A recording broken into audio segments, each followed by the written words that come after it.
Price হচ্ছে 780 টাকা। এর মধ্যে কালবৈশাখী জ্বরের কবলে পড়তে হয়, এইটা একটু সমস্যা।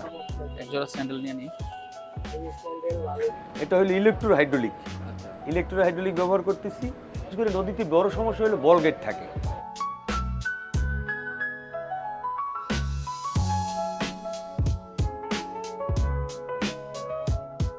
যাচ্ছি ইলিশের দেশ চাঁদপুরে। 8:50 আমাদের লঞ্চ ছাড়ছে, আমরা যাচ্ছি। সম্ভবত 3 ঘন্টা লাগবে। এটাই প্রথম আমার লঞ্চ যাত্রা। বন্ধুরা, যাচ্ছি ইলিশের দেশ চাঁদপুর। সকাল 8:30 আমরা যাত্রা শুরু করি সদরঘাট থেকে। আমরা যে লঞ্চে যাচ্ছি তার নাম বোগদাদিয়া 7। চাঁদপুরের মধ্যে সবথেকে বড় লঞ্চ এটি। ভিআইপি চেয়ার কোচের টিকিট 370 টাকা করে, 2 জনের জন্য 740 টাকা। সিঙ্গেল কেবিনের প্রাইস 780 টাকা। আমরা সিঙ্গেল কেবিন নিয়ে নিলাম।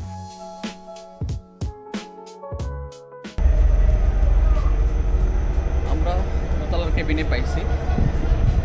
আমাদের যে কেবিনটা সেটা হচ্ছে দোতলায়, সেদিকে আরও কিছু কেবিন আছে, সুন্দর। কিছুক্ষণ পরে লঞ্চ ছাড়বে, আমরা অপেক্ষা করতেছি লঞ্চ ছাড়ার। সকালে নাস্তা করে বের হয়ে নেই, পরোটা সবজি সকালে নাস্তা করে নিচ্ছি।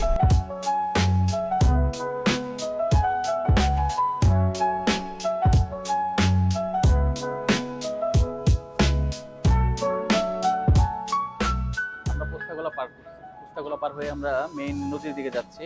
এই পাশে প্রচন্ড রোদের কারণে কিছু দেখা যায় না। যতটুকু মনে হচ্ছে যে লঞ্চের স্পিড 40 থেকে 50 হবে। আমাদের ইচ্ছে আছে চাঁদপুর যাওয়ার পরে হচ্ছে আমরা ইলিশ দিয়ে ভাত খাবো। ভাত খাওয়ার পরে তারপরে হচ্ছে আমরা চাঁদপুরে একটা গ্রাম, ওই গ্রামে যাব ঘুরতে। আমার সাথে আজকে সফরসঙ্গী হিসেবে আছে প্রান্ত ভাই। আমরা একটা কেবিন নিয়েছি। কেবিনটা আসলে মূলত নেওয়ার কারণ হচ্ছে বিশ্রামের জন্য আর ব্যাগ ট্যাগগুলো রাখার জন্য। মূলত এখানে বসার জন্য বা থাকার জন্য না, ওখানে ব্যাগ ট্যাগ রাখার পরে আমরা বাইরে ঘোরাঘুরি করতেছি। তো রুমটা আপনাদের দেখাই। রুমটা একজনের জন্য ঠিক আছে, একটা ফ্যান আছে, এসি চলতেছে, একটা ছোট খাট আছে, আর হচ্ছে যে এখানে একটা বসার একটু স্পেস আছে, একটা লাইফ জ্যাকেট আছে। সো আমার কাছে মনে হচ্ছে না চলে। টিকিট প্রাইস হচ্ছে 780 টাকা। এবং যখন আমরা বলছি যে আমরা একটা কেবিনের ভিতরে 2 জন স্টে করবো, তো এর জন্য হচ্ছে ওরা আরো 180 টাকা বেশি নিছে, অর্থাৎ হালাল করে নিছে। তো আমরা আসলে মূলত এখানে ব্যাগটেগুলো রাখছি, রেখে হচ্ছে বাইরে ঘোরাঘুরি করতেছি। তো কেবিনটা নেওয়া তো আমার কাছে মনে হচ্ছে এখন ভালো হয়েছে, কারণ এই ব্যাগ নিয়ে সারাক্ষণ হাঁটাহাঁটি করা এটা আসলে একটা কষ্টের বিষয়। চা খাচ্ছি, একটা রং চা দিয়ে গেল। এই পাশটা সুন্দর, ওই পাশটা থেকে। আচ্ছা, এটা কিসের ব্রিজ? এই ব্রিজটা যে কিসের ব্রিজ আমার ঠিক জানা নাই। সম্ভবত পদ্মা সেতু হয়ে এই রেল লাইনটা এদিকে আসছে, আমার যতটুকু ধারণা।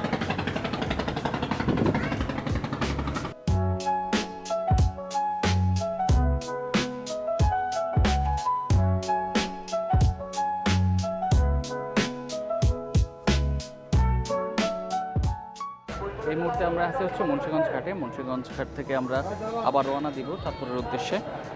তো এখানে কিছুক্ষণের জন্য যাত্রার বিরতি দেওয়া হয়েছে। যাত্রা বিরতি দিয়ে হচ্ছে আবার কিছু লোকজন উঠলো নামলো, ওখান থেকে আমরা আবার রওনা দিচ্ছি।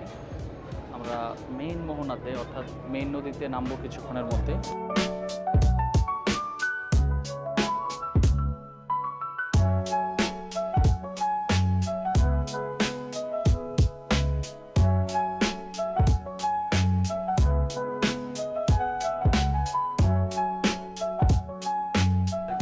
ওয়ালাইকুম আসসালাম রহমতুল্লাহ।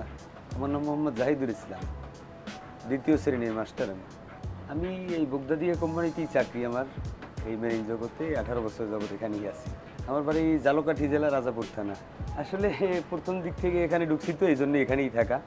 কোম্পানি ভালো, এই জন্য আর কোথাও যাইনি, একভাবেই রয়ে গেছি। নদীতে চলতে গেলে তো একটু জায়জামেলা থাকেই, যেমন মাঝে মধ্যে কালবৈশাখী জ্বরের কবলে পড়তে হয়, এইটা একটু সমস্যা। আসলে কালবৈশাখী জ্বরে যাই পড়ি আমরা তো অতটা ভয় পাই না, যাত্রীরা একটু দিশেহারা হয়, তো আমরা আবার যাত্রীদেরকে সাহস দিই। এইটা যদি ছোট লঞ্চ হয়, যেমন একতলা লঞ্চ আছে, ওগুলোর ক্ষেত্রে ভয় লাগে। এইসব লঞ্চ অতটা লড়ে চড়ে না, বাতাসের দিকে হেড করে চালাই রাখলে সমস্যা হয় না, ঠিক আছে, এই জন্য আর অসুবিধা হয় না। আর বিশেষ করে নদীতে বড় সমস্যা হলো বল গেট থাকে। এই ছোটো ছোটো বালুবাহী জাহাজগুলো আছে না, এগুলো এদের মাস্টার নাই, এরা নিয়মকানুন বোঝে না, যার কারণে এরা অনেক সময় উল্টো পাল্টা চালায়। যার কারণে যেসব জাহাজে মাস্টার আছে, অভিজ্ঞ জাহাজ, এরা বিপদে পড়ে যায় ওদের না বোঝার কারণে। এখানে স্টিয়ারিং সিস্টেম, স্টিয়ারিং আমরা ম্যানুয়াল ব্যবহার করি না, ঠিক আছে। এটা হলো ইলেকট্রো হাইড্রোলিক ব্যবহার করতেছি। এটা ওই হাতে টানা লাগে না, কষ্ট হয় না, এটা মোটরের সাহায্যে। না এখানে তো ব্রেকের কোনো সিস্টেম নাই, গাড়ির মতো না। এটা আগেই কেয়ারফুল চলতে হয়, যার যার রুটে সে চলে, কন্ট্যাক্ট করে নেয় সমস্যা হইলে, স্লো করে, তারপরে স্টপ করে, প্রয়োজনে পিছনে ব্যাগার দিয়ে সরিয়ে থাকে, এইভাবে নিয়ম এটা। চর বলতে আমরা তো এই রুটে সবসময় চলাফেরা করি, যার কারণে কোনখানে কতটুকু পানি আছে আমরা জানি।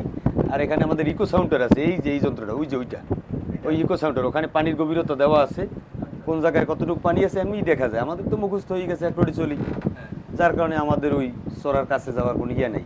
আবার জিপিএস আছে, এইটা হলো জিপিএস, এটাই আমার রোড দেওয়া আছে, ঠিক আছে, আমাদের চড়াই নিবে না, ও রোড নির্ণয় করে, রোড দেওয়া আছে। তারপর বিএসএফ আছে, অন্যান্য জাহাজের সাথে যোগাযোগ করার জন্য বিএসএফ দেওয়া আছে। আপনার সমস্যা হইলে আপনার একজনের সাথে এইটা ক্লিয়ার করার জন্য ওটা দিয়ে রাখলেই কথা বলবে, ঠিক আছে।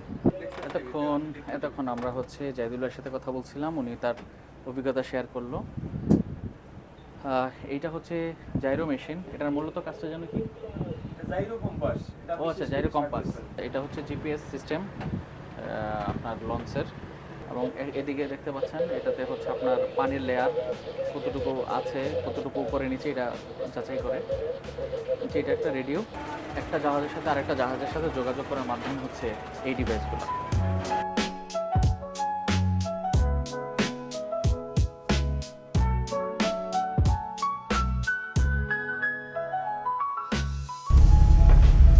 আমার পিছনে দেখতে পাচ্ছেন নদীতে ঝড় জাগছে।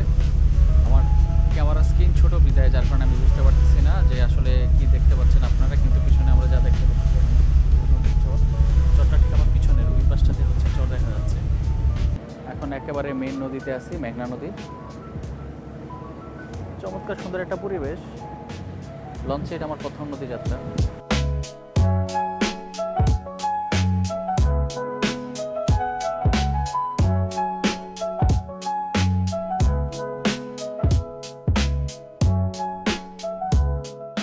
ইলিশ মাছের ভর্তা, ইলিশের গন্ধ নেই এরকম, অনেক সাথে অন্য মাছের একটু মিক্সড আছে।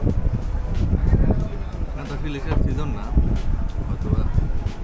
প্রচণ্ড ক্ষুধা লাগার কারণে আমরা আমাদের দুপুরের যে খাবারটা সেটা সেরে নিলাম। আমরা ইলিশ মাছ এবং ইলিশ মাছের ভর্তা দিয়ে ভাত খাই। আমাদের দুইজনের বিল ওঠে 500 টাকা।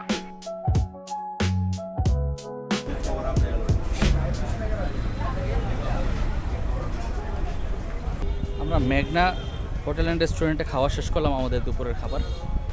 ইলিশ মাছের ভর্তা আর হচ্ছে ডাল দিয়ে খাবারটা শেষ করলাম। একজোড়া স্যান্ডেল নিয়ে নিই।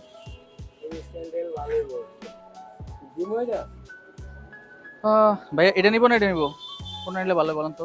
ভিজানোর জন্য এটা ভালো হবে। ভিজানোর জন্য 100 হয় না এটা?